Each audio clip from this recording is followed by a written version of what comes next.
ത്രിയേക ദൈവത്തിന്റെ അതിപരിശുദ്ധ നാമം വാഴ്ത്തപ്പെടുമാറാകട്ടെ. അല്പസമയത്തെ വചനധ്യാനത്തിനായി തിരഞ്ഞെടുത്തിരുന്ന വേദഭാഗം അപ്പോസ്തലനായ വിശുദ്ധ പൗലോസ് എബ്രായർക്ക് എഴുതിയ ലേഖനം 4-ാം അധ്യായം അതിന്റെ 14 മുതൽ 16 വരെയുള്ള വാക്യങ്ങൾ. അതിന്റെ 14-ാമത്തെ വാക്യത്തിൽ അപ്രകാരം പറയുന്നു: ആകയാൽ ദൈവപുത്രനായ യേശു ആകാശത്തിൽ കൂടി കടന്നുപോയൊരു ശ്രേഷ്ഠ മഹാപുരോഹിതനായി നമുക്കുള്ളതുകൊണ്ട് നാം നമ്മുടെ സ്വീകാരം മുറുകെ പിടിച്ചു കൊടുക്കുക.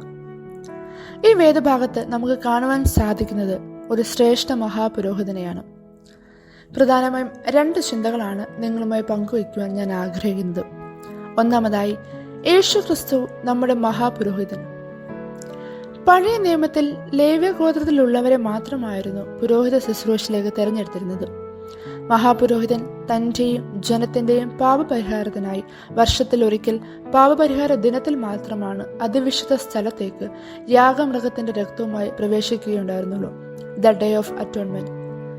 എന്നാൽ പുതിയ നിയമത്തിൽ നമുക്ക് കാണുവാൻ സാധിക്കുന്നത് അപ്പോസ്തലനായ വിശുദ്ധ പൗലോസ് എബ്രായർക്ക് എഴുതിയ ലേഖനം 9-ാം അധ്യായം അതിന്റെ 12-ാം വാക്യത്തിൽ പ്രകാരം പറയുന്നു: ആട്ടുകൊറ്റന്മാരുടെയും പശുകിടാക്കളുടെയും രക്തത്താലല്ല, സ്വന്തം രക്തത്താൽ തന്നെ ഒരിക്കലായിട്ട് വിശുദ്ധ മന്ദിരത്തിൽ പ്രവേശിച്ച് എന്നേക്കുമുള്ള ഒരു വീണ്ടെടുപ്പ് സാധിപ്പിച്ചു.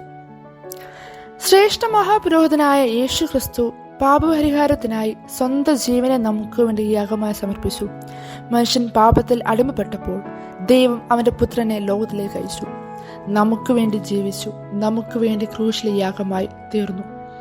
ഉയർത്തെഴുന്നേറ്റു സ്വർഗാരോഹണം ചെയ്ത് പിതാവിന്റെ വലതുഭാഗത്തേക്ക് പ്രവേശിച്ചിരിക്കുന്നതിനാൽ ദൈവത്തിങ്കിലേക്കുള്ള വഴി നമുക്കും തുറന്നു തന്നിരിക്കുന്നു. രണ്ടാമതായി, അവൻ നമ്മുടെ വേദനകളെ അറിയുന്നവനും നമ്മുടെ ബലഹീനതകൾ സഹതാപം കാണിക്കുന്നവനുമായ ശ്രേഷ്ഠ മഹാപുരോഹിതൻ. നമ്മുടെ വേദനകളെ ദൂരെ നിന്ന് കാണുന്നവനല്ല നമ്മുടെ കർത്താവ്, മറിച്ച് നമ്മുടെ വേദനയിൽ സഹതാപം കാണിക്കുന്ന നമ്മുടെ ഒപ്പം ചേർന്ന് നിൽക്കുന്നവനാണ് നമ്മുടെ ക്രിസ്തു. അവൻ വിശപ്പിനെ പറ്റി പറയുകയല്ല ചെയ്തത്, മറിച്ച് അവൻ അത് അനുഭവിക്കുകയാണ് ചെയ്തത്. ഒറ്റക്കൊടുക്കലിനെ പറ്റി പറയുക മാത്രമല്ല, അത് തന്റെ ജീവിതത്തിൽ അനുഭവിക്കുകയും ചെയ്തു. അവൻ മരണത്തെപ്പറ്റി പഠിപ്പിക്കുക മാത്രമല്ല ചെയ്തത്, അവൻ മരണത്തിൽ കൂടി കടന്നു പോവുകയും ചെയ്തു. ക്രിസ്തു നമുക്ക് വേണ്ടി പൂർണ്ണ മനുഷ്യനായി ശരീരം ധരിച്ചു എന്ന് പറയുമ്പോൾ അവൻ ശരീരത്തിലും ആത്മാവിലും മനസ്സിലും നമ്മോടൊപ്പം ചേർന്ന് തന്റെ കൃപ എല്ലാവരിലും പകർന്നു കൊടുത്തു. അവന്റെ കരുണയാണ് നമ്മുടെ സൗഖ്യത്തിന്റെ ആരംഭം. ആ സൗഖ്യത്തിന്റെ ആരംഭമാണ് ദൈവത്തോടൊപ്പം ചേർന്ന് നിൽപ്പാനുള്ള യാത്രയുടെ ആരംഭം. ഈ ഒരു ഓർമ്മപ്പെടുത്തലാണ് ഈ നോമ്പ് കാലത്തിന് പ്രാധാന്യം നൽകുന്നത്.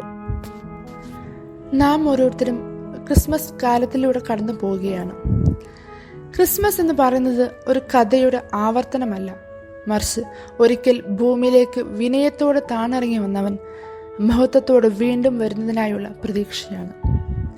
ഓരോ കുർബാനയിലും ഓരോ പ്രാർത്ഥനയിലും ക്രിസ്തു വീണ്ടും നമ്മുടെ ഹൃദയത്തിലേക്ക് കടന്നു വരികയാണ് ചെയ്യുന്നത്.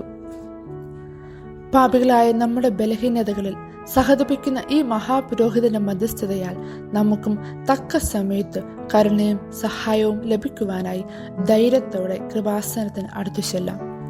കരുണയാൽ സ്പർശിക്കപ്പെട്ടവരായി നമുക്കും ജീവിക്കാം. കൃപയാൽ നിറഞ്ഞവരായി നമുക്കും മാറ്റപ്പെടാം. നമുക്കൊരു നിമിഷം പ്രാർത്ഥിക്കാം. കാരണവാനും കൃപ നിറഞ്ഞനുമായ സ്വർഗ്ഗീയ പിതാവേ, നീയാണ് ഞങ്ങളുടെ മഹാപുരോഹിതൻ. ഞങ്ങളുടെ ബലഹീനതകളെയും വേദനകളെയും അറിയുന്നവനാകിയാൽ നന്ദിയോടെ സ്തുതിക്കുന്നു, സ്തോത്രം ചെയ്യുന്നു. ഞങ്ങളുടെ ജീവിതങ്ങളെ ഞങ്ങൾ നിന്റെ സന്നിധിയിലേക്ക് സമർപ്പിക്കുകയാണ്. ഞങ്ങളുടെ ജീവിതം നിന്റെ കൃപയാൽ ഉറച്ചു നിൽക്കുവാൻ ഞങ്ങളെ സഹായിക്കണമേ. സകലതും യേശുവചന നാമത്തിൽ അപേക്ഷിക്കുന്നു, കൃപയോടെ കേൾക്കണമേ. ആമേൻ.